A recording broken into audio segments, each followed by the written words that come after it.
Poštovane dame i gospodo, dragi prijatelji, dobar vam dan. Kako započeti? On je rock zvijezda među piscima, kralj trilera. On je planetarno popularni autor čija su djela prodana u preko 40 milijuna primjeraka. Dame i gospodo, Nesbø.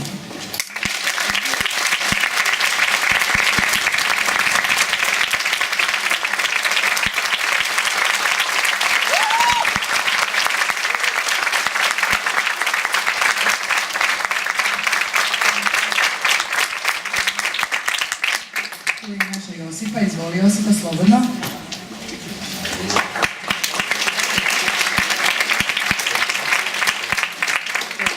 Well, first of all, thank you for putting Macbeth on the stage of Gavella Theatre after 45 years. Macbeth, we are still alive, so hopefully everything is going to be fine. I will continue in Croatian, so Josipa can do her job and people wouldn't bother with my horrible English. Anyway, da li ste... Hoćemo im prevesti ovo za Macbetha možda? Da, samo izvoli, prosto. Bojana je dobro rekla na početak i dobar dan svima. Da je dobro da smo još uvijek svi živi, pogledala je prema gore, rekla je Macbeth. Zahvalila se našem dragom gostu današnjem na tome što nam je doveo nakon 45 godina Macbetha natrag na pozornicu zajedno sa sobom.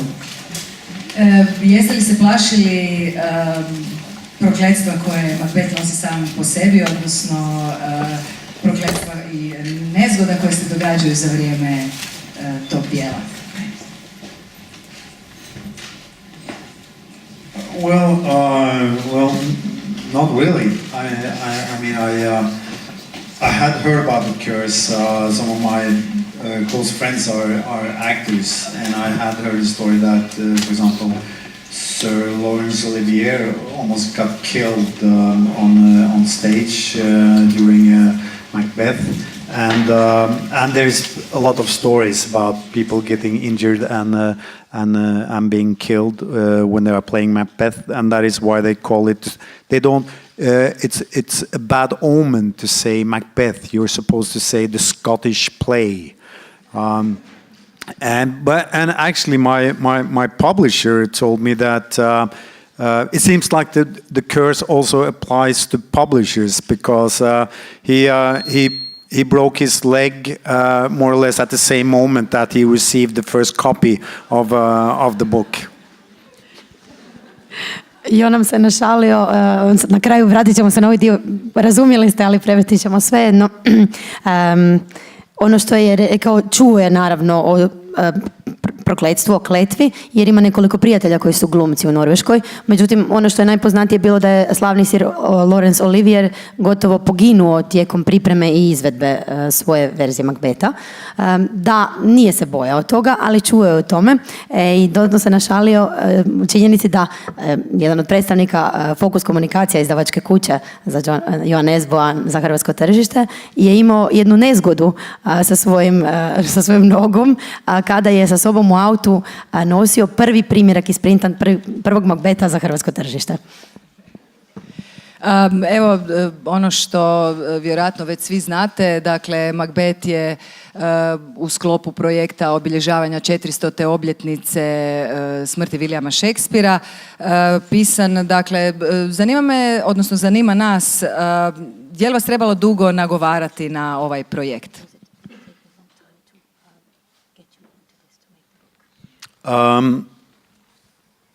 Well, my first response when they called me was actually to say thank you, but no thank you. And the reason was that as a writer, you have basically two big privileges. One is that you can sleep as long as you like. The other one is to see the birth of an idea and then gradually, hopefully, see it come to life. And And in this case, it would be like somebody was like being back in school. Your teacher would give you an essay. You know, here's what you're going to write. But then again, I mean, growing up in Norway, we are not that connected to the place of Shakespeare. Henrik Ibsen is, of course, the great Norwegian playwright. So I wasn't really that into Shakespeare, but there was one play that I was really into, and that was Macbeth, because when I was a teenager, I'd seen the Roman Polanski movie Macbeth, and I was so intrigued that I went home and I found well, first I found an English version of the play, and I tried to read it. I think I understood like one sentence or something, and but finally I found a translation. So I was really, intrigued by the character of Macbeth and the story from when I was quite young. And in many ways, I wouldn't say that my main character, Harry Hole, is based on Macbeth, but he's definitely inspired by Macbeth. So I said that, okay, if I can have Macbeth, I'll do it. Znači, Macbeth vam je dodijeljen, niste ga odabrali? I chose it. Yeah. That was my choice. That was sort of my the condition for doing it, because it was a story. I mean, it's short. It's bloody. Well, it's not that bloody. It's actually it's in body count. It's on 4th place. Even Hamlet have a higher body count, but it was just, I love the story of this character that is introduced as the good guy, and that you automatically sympathize with, and you're willing to follow him, you think, through whatever happens. And then already in Act 2, you understand that you are rooting for the wrong team, but it's too late. Vratimo se na početak, znači Bojana ga je pitala je li to bilo izazovno za njega. Da, međutim iz početka zapravo nije odmah pristao na ovaj projekt, jer rekao je sam po sebi, pisci imaju nekoliko luksuza u životu. Prvo, mogu odlučiti o čemu će pisati, a drugo, mogu spavati do duže ujutro, a treće, mogu pratiti nastajanje jedne ideje, rađanje jednog dijela, jednog lika od njegovog početka. Znači mogu gledati svoju kreaciju kako nastaje. Prema tome, bilo mu je možda interesantnije raditi na nekoj vlastitoj ideji. Međutim, kad mu je ponuđen izbor da kaže koje Shakespearovo djelo želi obraditi, rekao je da, može, Macbeth, jer mu je to bilo jedno od omiljenih djela i jedan od prvih susreta sa Shakespearovim djelima. Naime, kad je bio tineđer, vidio je ekranizaciju Macbetha koju je odradio Roman Polanski i bila mu je vrlo impresivna. Međutim, sam Shakespeare kao Shakespeare nije bio toliko interesantan, jer u Norveškoj vole naravno svojeg Henrika Ibsena i ne polaže se toliko vremena u školama. Kasnije, bila mu je priča između ostalog interesantna jer je kratka i krvava, kako je rekao.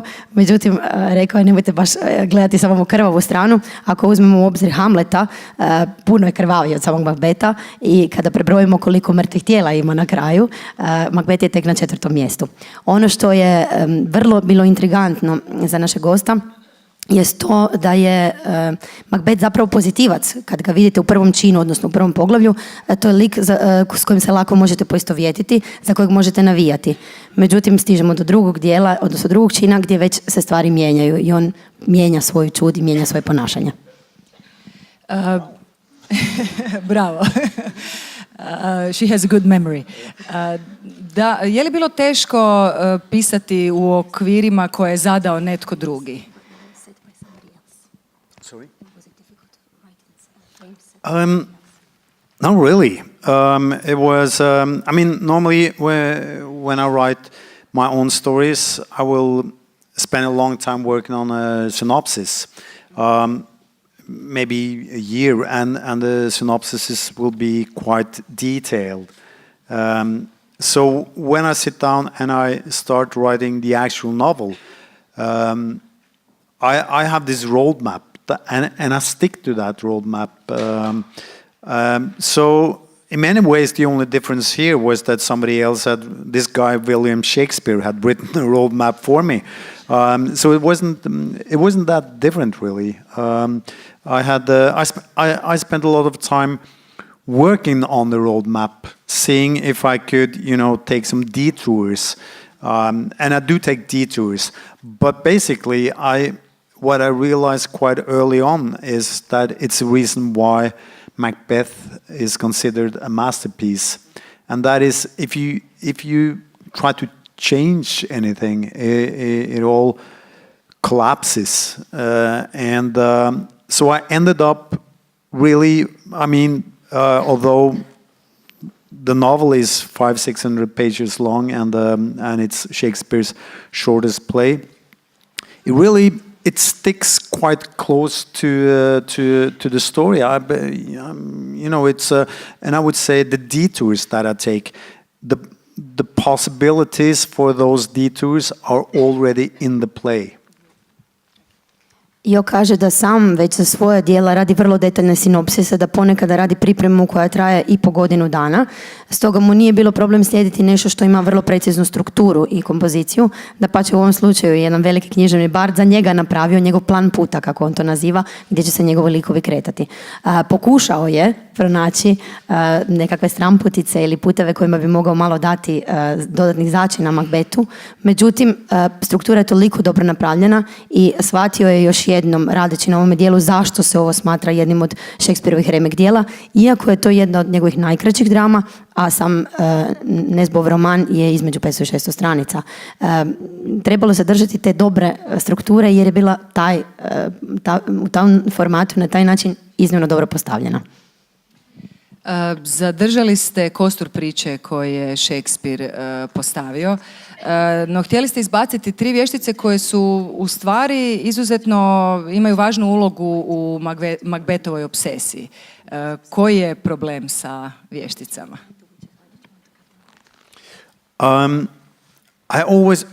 I never thought that Macbeth was a perfect story.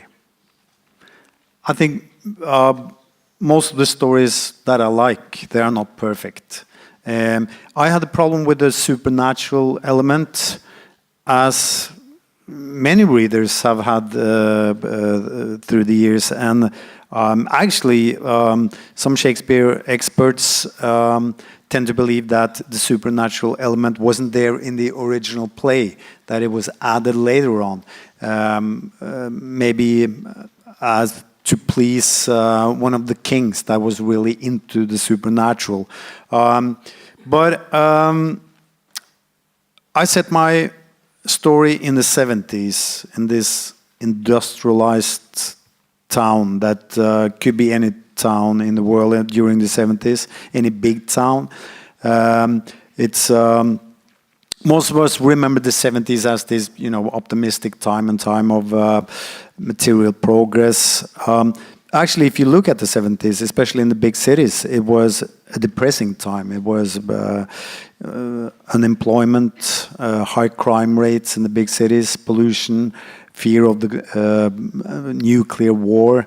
And in cities like New York, there were big parts of Manhattan where it was dangerous to walk around, and you had garbage blowing in the streets. And so I wanted to portray a city like that, and instead of the struggle for being king, I put in Macbeth as a young police officer, serving the new chief of police in the city, Duncan, who is sort of the hope for the city. He is going to fight political corruption and also corruption in the police force.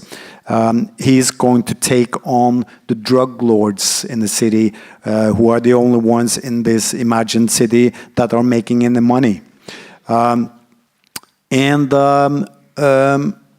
So in this story, it is, which is following the play.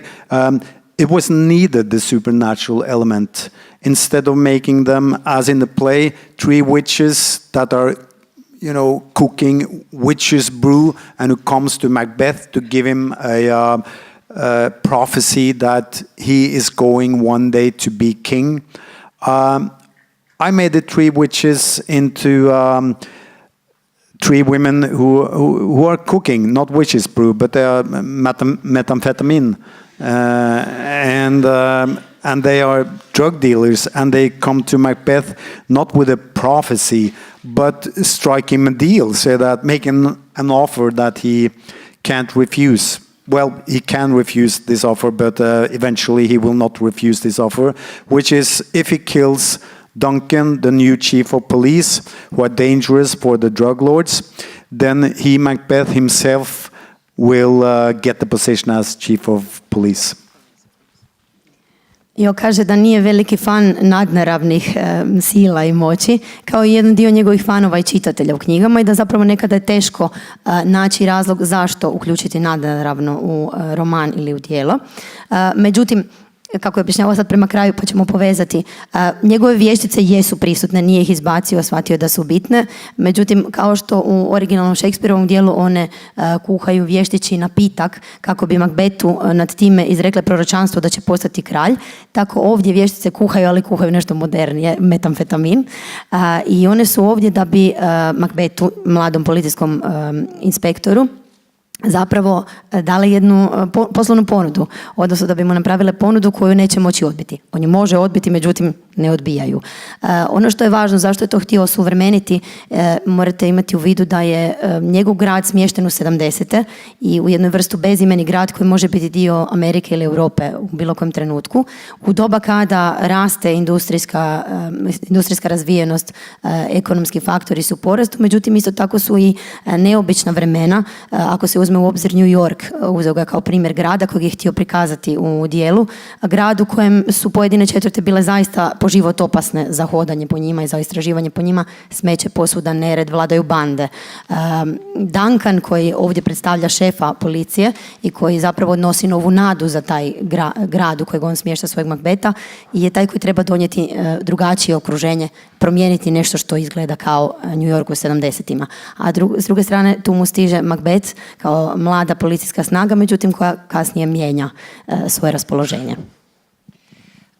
Već smo se dotaknuli teme Macbetha kao u stvari pozitivca na samom početku, pa možda da se samo vratimo koliko je u stvari bilo teško, mislim čitajući na kraju ga ne preziremo, ali koliko je bilo teško dočarati ga takvim?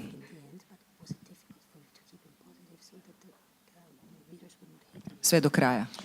Well, I think that, it's you don't really need to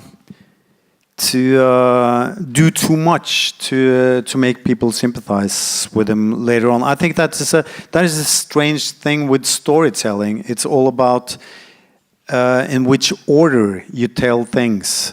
There's I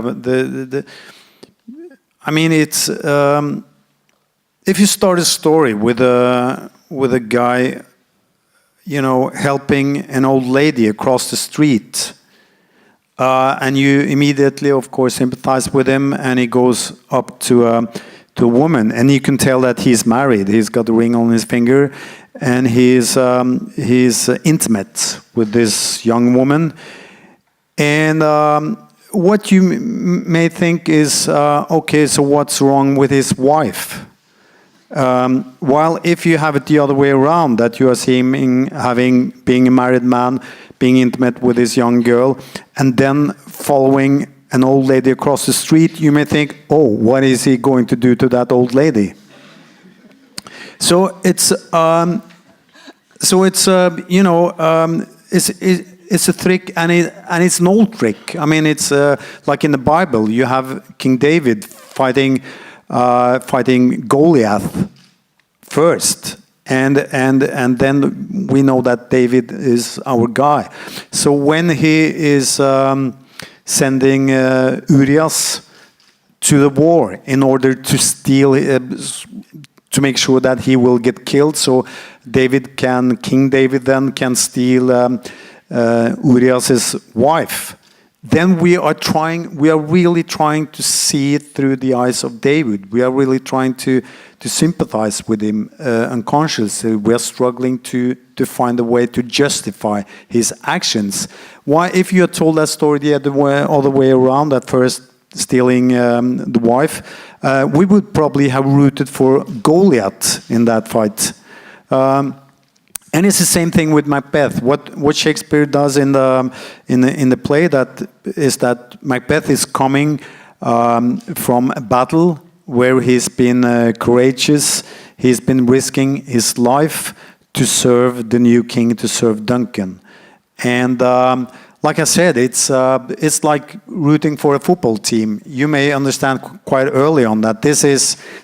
I'm not rooting for the good guys. I mean, I'm from Norway. We had our national football team played the most boring, negative football in football history, and we love them. It's a sad story, but that's the way it is, and that's why we cheer for Macbeth all through the story. I je povukao nekoliko interesantnih paralela. Počet ćemo zapravo s onime što je Shakespeare postavio. Znači, nije teško krenuti od toga da vjerujemo da je lik pozitivac kada dobro posložimo redoslijed priče. Shakespeare Macbetha uvodi kao junaka koji se vraća iz borbe, koji se borio za svojeg kralja, za Duncana, koji je pobjednik, vraća se kao proslavljeni ratnik. Ono što radi kasnije je malo teže povjerovati, odnosno i dalje navijamo za njega. Kada bi događaji bili postavljeni obrnuto, i kaže, uzmite primjer osobe, lika kojeg vidite u romanu, starta sa scenom u kojem pomaže starici da pređe preko ceste, a nakon toga doznajete da je taj lik u braku i da ima mladu ljubavnicu. Ukoliko bi priča bila poslagana na drugačiji način, da ga najprije hvatamo sa mladom ljubavnicom, nakon toga doznajemo da je u braku, a ako u trećoj sceni pak pomaže ženi da pređe preko ceste, prvo bi vam pitanje vjerojatno palo na pamet, jao, što će napraviti toj ženi. Ono što je isto tako povukao paralelu sa svojim nogometnom ekipom iz svoje domovine, kažu da je norveški nogometni tim ocijenjen kao jedan od timova koji igra najdosadniji i najnedinamičniji nogomet, no svejedno oni ih vole i oni ih cijene u svojoj zemlji. Prema tome nije teško shvatiti gdje je on navija, gdje je njegova navijačka strana. On navija za Macbetha, iako je vrlo brzo otkrio svoje drugo lice. Macbeth je ujedno i ovisnik. U vašim romanima vrlo često imamo narkobosove, ubojice. Što te negativce čini toliko zanimljivima? Dobro, osim u Doktoru Proktoru, of course, except Doctor's book. Well, I think it's... I think in many ways we tend to, or I tend to, sympathize with characters who are perhaps the antagonists of the story, and in many ways, I mean, Harry Hole he's not the obvious protagonist. In many ways, I thought I pushed away many of the readers, especially the female readers, in my first novel, The Batman, when he had sex with a prostitute quite early on in that story. But it seems the readers, they like flawed characters and flawed heroes. But I think also the antagonists, like there's this character, Troels Berntsen, who is one of my favorite characters. He's a total loser. He's a scumbag, and I just love him. You know, I planned to have him out of the series quite early on, but he was such a disgrace that I just had to keep him. I think, you know, in many ways, the antagonist reflects on the protagonist. They may be the opposite of the protagonist, but they may also be quite similar. And there's a difference, I think, between the monster of the story. If you create a monster, then the monster is usually not interesting as a character in itself. The monster is just a metaphor for what we have to fight. It's like the shark in Jaws. we don't really need to see the shark. And in the movie, of course, we don't see the shark before at the end of the story. It's because it's not about the shark. It's about the other characters' reaction to the monster. It challenges their courage, and we see them at their weakest, at their strongest. It tests their intelligence and fighting spirit and morale and so on. And so you do have that kind of antagonist or villain. And sometimes I use that the typical serial killer is in many ways that kind of monster. But I kind of like the more in-between kind of character that is in some situations the good guy and sometimes the bad guy. Svaka priča mora imati svog antagonista i protagonista i ovi favoriti su nekako antagonisti, odnosno voli ove likove koje pretvara u protuhe, u hulje, u vucibatine. Međutim, kao što je spomenuo za svojeg lika Bernsena, kojeg je mislio ga se riješiti puno ranije u svojim dijelima, ali toliko mu je prirasao srcu, iako je takva hulja, da ga je morao zadržati. Ono što kaže je zapravo da je lako stvoriti čudovište u romanu, odnosno u dijelu, međutim, čudovište ne mora nužno biti samo lik. Da, njegovi su serijski ubojice su čudovišta. Međutim, ono kako ostali likovi oko čudovišta reagiraju na njih, to je ono gdje leži njegov interes, gdje polaže jako puno interesa u svoje likove, jer ta njihova interakcija zapravo reakcija na to čudovište, na zlo protiv kojeg se treba boriti. Povukao je paralelu sa filmom Ralje, u kojem zapravo samog morskog psa ne vidimo do kraja i nije niti bitno prikazati ga, već konstantno imati u vidu i zaintrigirati čitatelja, odnosno gledatelja, da to zlo postoji, da to čudovište postoji. A likovi koji su negativci mu se sviđaju zato što imaju nekakve karakterne mane koje jednostavno ih čine ljudskim. Spomenuli ste Trulsa. Vaši lihovi su inače vrlo živopisni. Da li postoje neke referentne osobe u životu koje su služile kao inspiracija za, na primjer, za Mikaela Bellmana? You mean in real life? Yeah, definitely, yes. You can name them? No, I won't. Bojana ga je pitala može li imenovati te likove iz svojeg stvarnog života. Kaže da, naravno da ima likova iz stvarnog života koji ga inspiriraju. Harry Hule, I pronounce it right now. Okay. U Žeđi ste mu dopustili malo pozitive, malo nešto sreće mu se dogodilo. Zanima nas, vraća se porocima. Jel vam ikad žao? Jel vam ga žao? Ponekad. Yeah, I feel What are you going to do about it? Yeah, it's like you would think that the writer could, just write a story and for his own amusement and his own comfort, but it's like it's just like Macbeth was just the full title of Macbeth is Macbeth, a tragedy, and you could add I think the same title to the Harry Hole series, that Harry Hole, the tragedy, because it is a tragedy, which means that there's a certain gravity to the story, there's a certain logic there, and as a writer I can't do anything about that. It's like I was asked quite early on about Beate Lønn, which was one of the characters in the. She was there for many novels, and then she got killed. And I was asked, why did you kill her? And I had to explain that no, sorry, but she had to go. It's in the fabric of the story, and I can't really fight that. And I honestly don't feel any loyalty towards my readers. I really don't care about their feelings.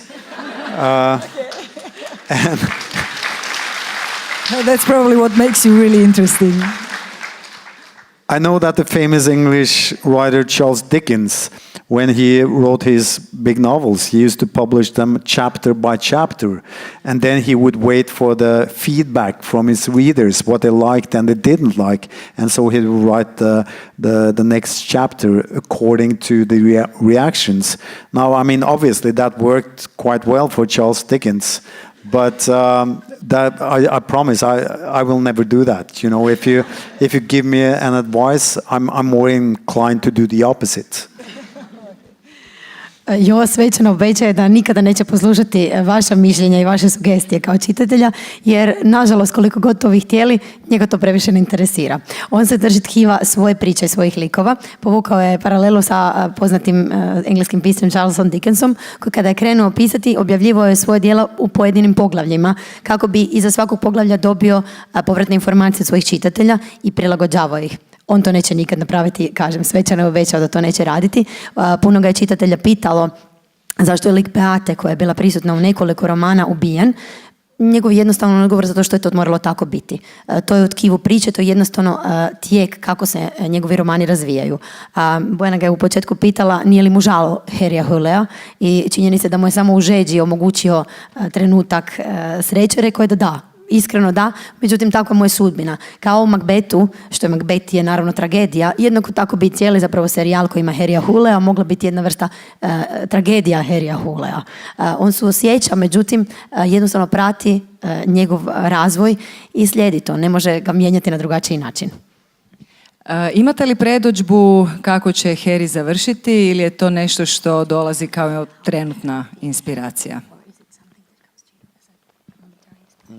No, I did actually write sort of the lifeline of Harry when I wrote my third novel, The Redbreast. So there is a plan for Harry's future. He will not have eternal life, and when it's over, it's over. He will not resurrect, yeah, but that's all I can tell you. Sve što nam Jo u ovom trenutku može otkriti je da kada je napisao svoj treći roman u ovoj seriji je već imao gotovu životnu crtu Harrya Hullea i neće poživjeti do vjekova i neće ga ponovno oživiti nakon što okonča njegov život, jer je to jednostavno tako i neću vam reći kada, naravno. Dobro, ali ja ipak moram postaviti pitanje, hoće li postati otac? Kako će Raquel to preživjeti?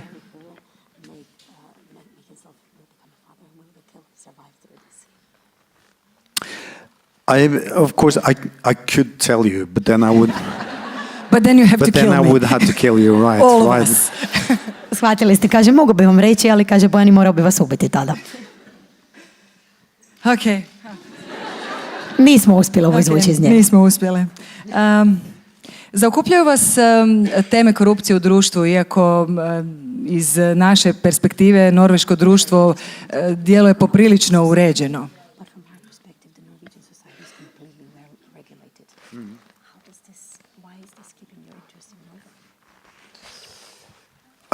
Well, I think that I write stories. It's not real crime, and it's not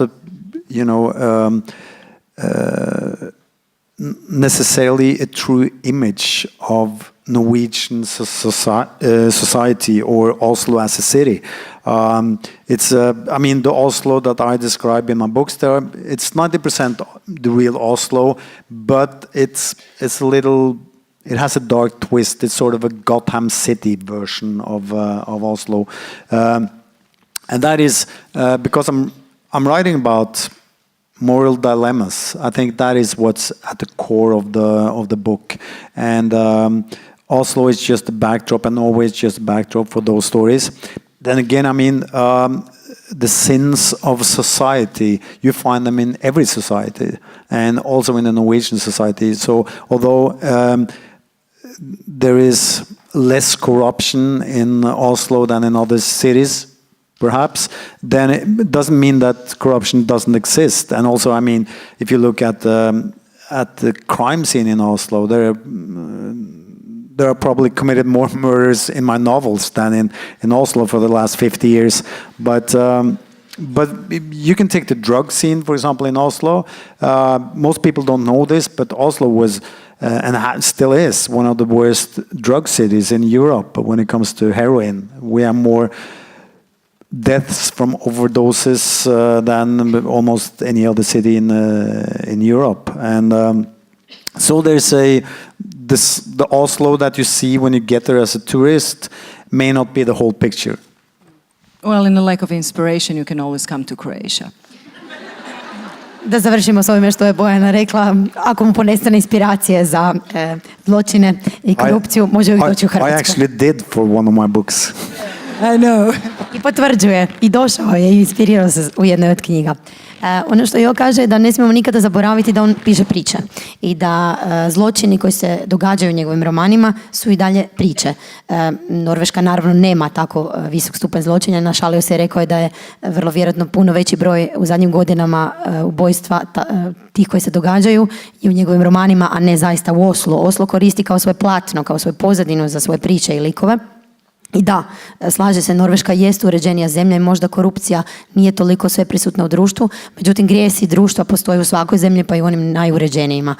Možda niste znali, međutim Oslo nema toliko visoku razinu kriminaliteta, samih ubojstva ili krađa, međutim što se tiče droge unatrag nekoliko godina, sam Oslo je bio prijestolnica za dilere heroina u Europi i zločini i ubojstva povezani sa dilerima i sa narkomafijom su bila iznimno visoko prisutna. Dakle, nakon današnjeg našeg razgovora Jo gostuje u Zadru i u Splitu. Ja bih sada predložila, ako publika ima neka pitanja, vjerujem da imate, I will kindly ask you to answer some questions. Izvolite, poštovana publika, nemojte se sramiti. Evo ga, mladić u 5. redu. Hello. Možete slobodno na hrvatskom, a onda ću ja njemu šapnuti. Imam pitanje vezano uz ekranizaciju Snjegovića. Jeste li zadovoljni izborom Fassbendera kao Hulea ili bi možda bolje bio neki norveški glumac? Na primjer, ja sam si zamislio Paul Sverhajena da bi bio. Hvala. Hvala vam.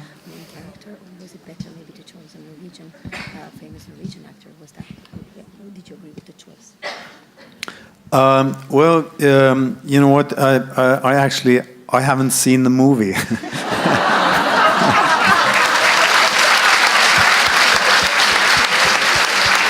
Ovo ste svi razumjeli. Ovo ste svi razumjeli. Jo vrlo iskreno kaže da nije pogledao film. So I wouldn't know, but I did see Michael Fassbender in Shame, and he was in Shame. He was really good. Ne bi znao, ponavlja, kakav je točno Michael Fassbender bio kao glumac u Snjegoviću, međutim u Sramoti, odnosno u Shame-u je bio vrlo dobar i to može potvrditi. Imamo još pitanja? Evo.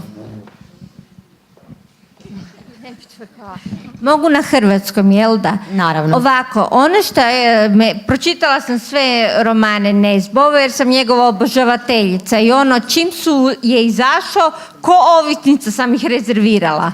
Sjećam se da 2013. je gospodin Nesbø gostovao u Zagrebu povodom promocije svoje knjige Snjegović. Međutim, nakon toga je objavio i Leoparda, i Fantoma, i Policiju, i Ponoćno ubojstvo, i Sina, i Žeć, i Ponoćno sunce, i Lovci na glave, i 3 dječja romana sa profesorom Proktorom.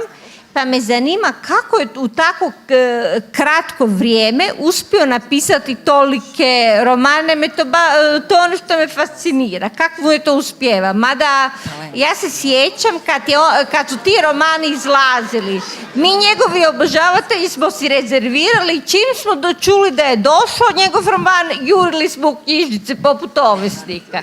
Ja mislim da i jesam ovisna o njegovim romanima.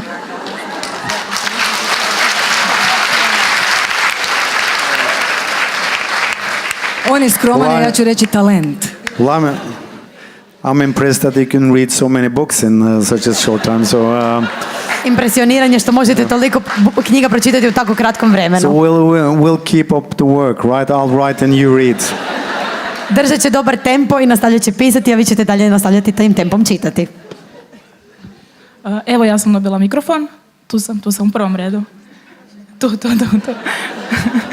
Dobar dan. Evo, kako ste dobili inspiraciju? Kako ste doznali za zapravo Domovinski rat i lik Hrvata ubojice u jednom od vaših romana? Evo, rekli ste malo prije da ste bili u Hrvatskoj.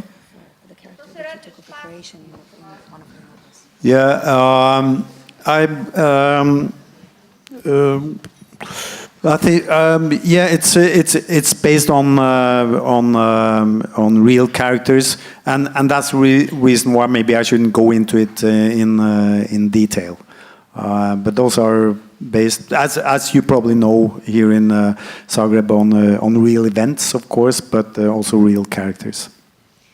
Zbog čega ne bih htio ići u detaljniji odgovor na ovo, da sve ono što se događa u romanu koji se dotiče teme Domovinskog rata i lika koji je Hrvat je bazirano na stvarnim osobama, prema tome ne bih htio ići u daljnje detalje, ali ono što je istina je da su se događaji odvijali u Zagrebu i zaista su postojali. But what I can say is that those were characters that were really generous to me, and when I did the research and gave me the information and some of their stories. Osobe s kojima je tada razgovarao prilikom pripreme i pisanja svog romana bile su iznimno velikodušne, dijelili su s njime veliku količinu informacija i vrlo im je zahvala na tome jer je mogao vjerodostojno pisati. Imamo još pitanja. Evo, molim vas samo mikrofon do gospodične.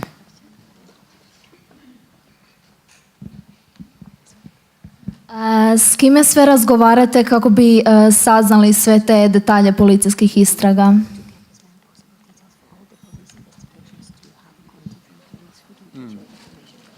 Yeah, I have again people that have been very generous to me, helping me with research. I try not to write. I mean, I do research for the purpose of the story and not for the purpose of the research. So if I need to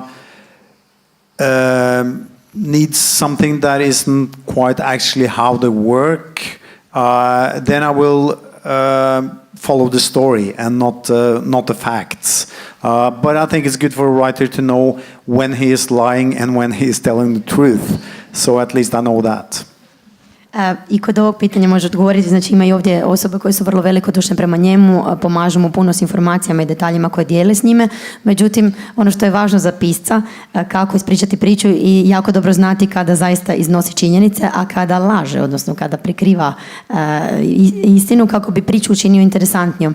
Naime, ono što zbog čega on provodi istraživanje. Nije istraživanje samo po sebi zbog svoje svrhe, već zbog toga da bi priču dobro temeljio i da bi onda mogao ju pustiti da teče svojim tokom i odlučiti koliko će toga biti temeljeno na činjenicama, a gdje će priča dobiti dodatan zaplet. But as in 99% of the time you can trust that I'm telling you the right procedures in the Norwegian police. A u 99% slučajeva Except for the drinking. U 99% slučajeva možete mu vjerovati da kada govori o policijskim postupcima i detaljima istrage, zaista govori o istinitim činjenicama, o nečemu što je utemeljenom na istrazi. Međutim, osim kada je vezano za piće i za alkohol, nemojte toliko onda vjerovati. Izvolite. Volite li čitati druge pisce i koja vam je najdraža knjiga i pisac? Yeah, I grew up in a home where there were books everywhere. My mother was a librarian, and my father was a keen book reader. So actually, one of the first book that my father read to me, my mother used to read to me, but then I went to my father and I picked out one of the books in the bookshelf, and it was William Golding, Lord of the Flies. I mean, it was, and I was, I don't know, 6 or 7 years old, but I could read just a little bit, and I liked the cover of the book because it was a pig's head on a stake, and it said on the back side of the book that it was about some kids on a deserted island. So I really liked that, and I can't remember this, but according to my father, after having read the book, my comment, and he asked me, "What do you think of the book?" And according to him, my answer was that, well, it was a bit slow, but this guy William Golding, he's really not bad. So hopefully he will do better in his next book. Well, he got a Nobel Prize for that book, so I don't know if his next one was better. But I wasn't that much into crime fiction. I had a few favorites, which was Jim Thompson, who wrote in the 50s and 60s, and his novels "The Killer Inside Me" and "Population 1280." Those are two of my favorites, and in my opinion, those books would be like The American Psycho, written 30 years before Bret Easton Ellis did so. Also Frank Miller. I mean, his graphic novels, Sin City, was an inspiration. But I guess I was more into the classics. Nabokov, Hemingway, Conrad, but also Charles Bukowski. I'm a great fan. And a lot of Norwegian writers that you probably haven't heard about. Kaže da, naravno volio čitati od malena, bio je okružen knjigama u svojem obiteljskom domu. Majka mu je bila knjižničarka, a otac je bio pravi knjiški moljac i tjerao ga je da čita. Međutim, nastala je njegov se ukus počeo formirati, majka mu je uvijek čitala priče, ali kad je bio negdje, kaže, 6-godišnjak ili 7-godišnjak, primio je u ruke Gospodara Muha od Gouldinga, što za 6-godišnjaka baš je bilo neobično. Otac mu je dozvolio da to čita i na kraju, kada je završio, joj je bio privučen naslovnicom koja je imala vrlo grafički prikaz svinjske glave na koplju. Otac ga pitao za kritiku, odnosno za osvrt. Nakon toga odgovor je, pa svidjelo mi se, ali nadam se da će u sljedećim svojim dijelima biti bolji, da će se poboljšati. Ironično kaže, u redu, kasnije dobio Nobelovu nagradu, ali što se može. Okay, but I'll mention one Norwegian writer, which is Knut Hamsun, which I understand is quite popular here in Croatia also. I remember coming here many years ago, and I was impressed that it seemed like everybody had read a Knut Hamsun novel, and that was when you grow up in Norway. I remember in my late teens going to high school, we would skip class and go to this cafe for where everybody would go, and we would buy these coats at the Salvation Army and suck in our cheeks so we would look hungry and smart, and then we would discuss Dostoevsky and Hamsun and our latest novel project that we are working on, the big European novel. So we were all, dreaming about being writers at the age of 18. Actually having writer's block at the age of 18.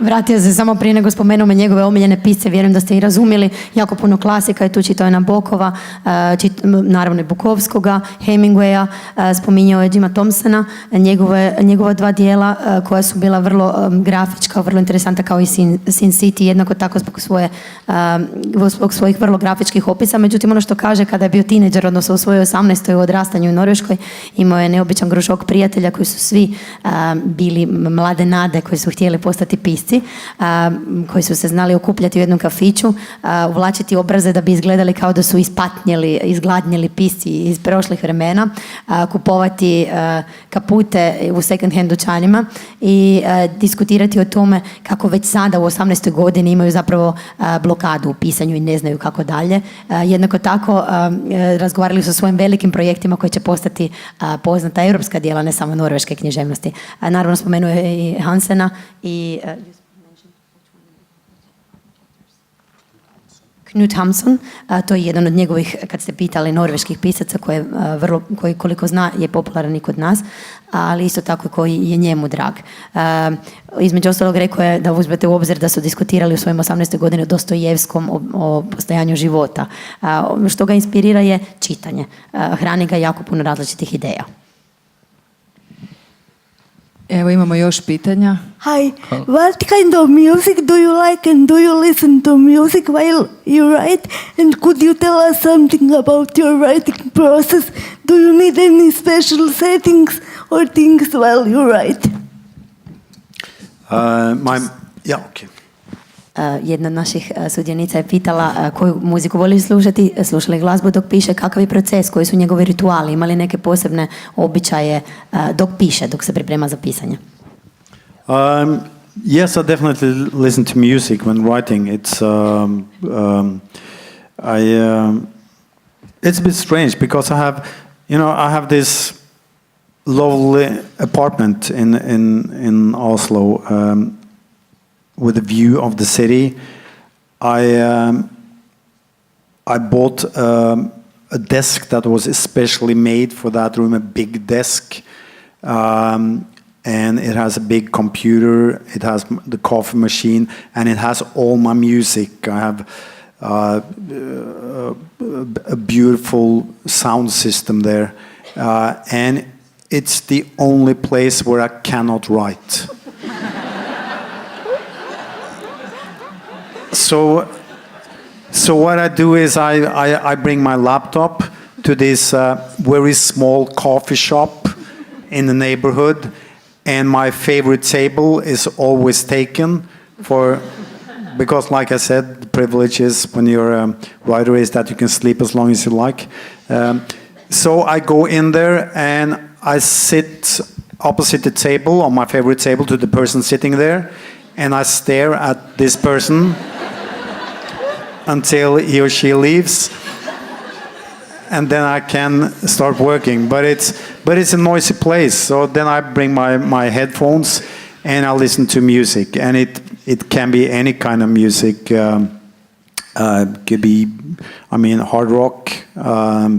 It could be oldies. Could be new music. Could be jazz, even jazz. My father told me that when you start listening to jazz, that's when you know you're really old.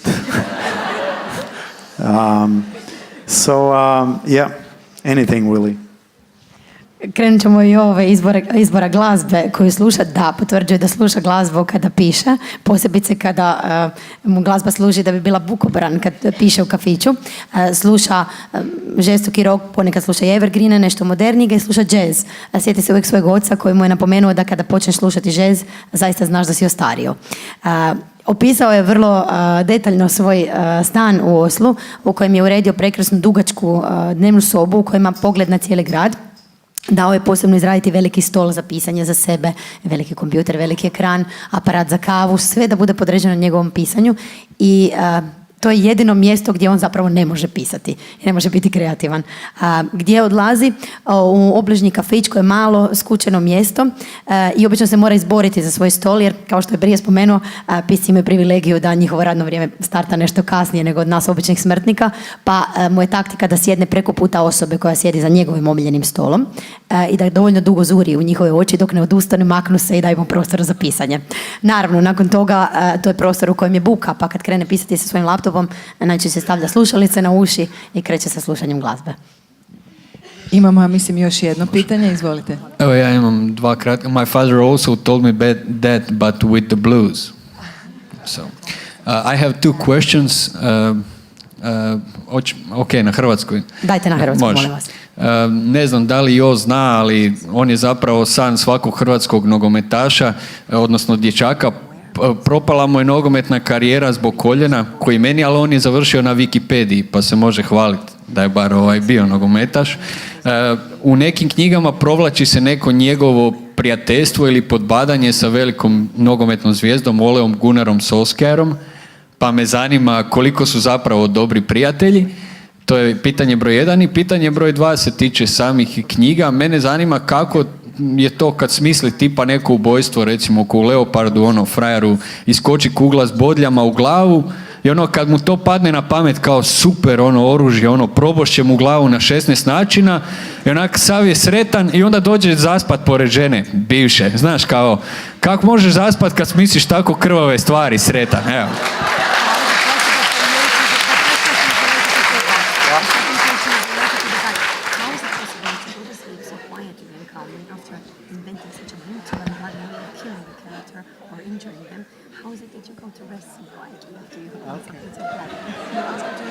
Mogu li vas samo zamoliti, ponovite ime nogometaša na početku, već ste se... Was it Bernd Hulsker? Mr. Solskjaer. You mean the football player Bernd Yes, Hulsker? yes. You know him? I'm- He's a crazy guy. He's a really crazy guy. You must know him personally. I'm a sport journalist, so I had an interview a long time ago. No, he started playing a little later than I did. He has his own TV show now. But when he played soccer, he was this really just mad person. When we played with our band, he would come storm on the stage and sing with us. And he's still quite mad.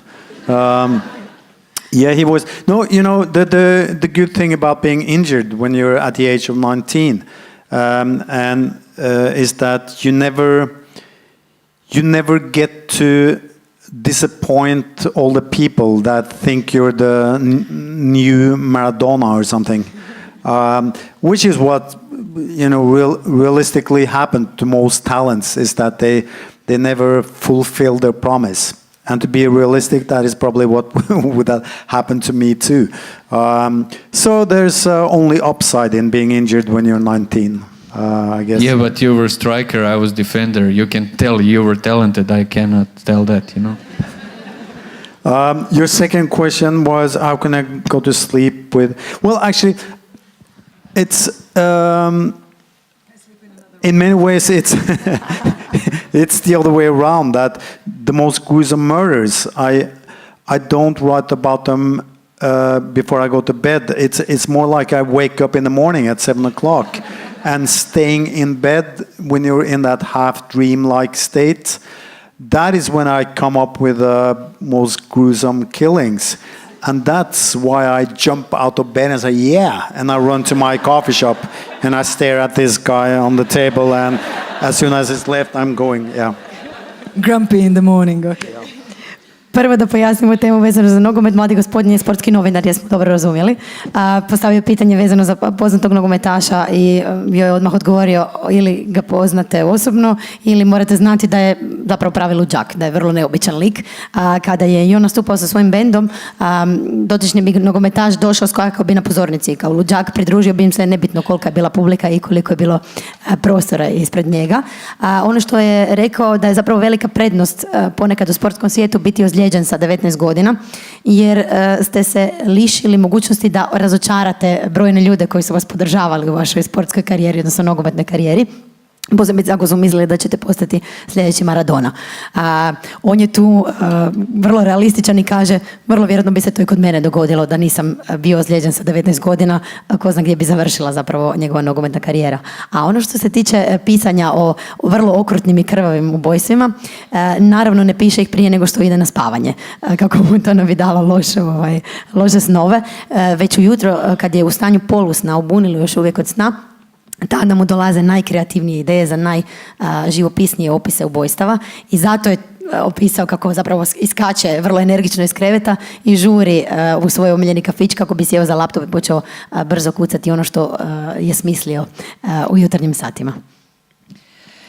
Dragi prijatelji, završili smo sa pitanjima. Žao mi je dragi dame i gospodo, hvala vam što ste došli. Na samome kraju velika zahvala izdavačkoj kući Fokus koja je omogućila dolazak Joa i ovo druženje. Jo dakle putuje u Zadar i u Split. We wish you a pleasant stay and can I be first in line for autograph? Please.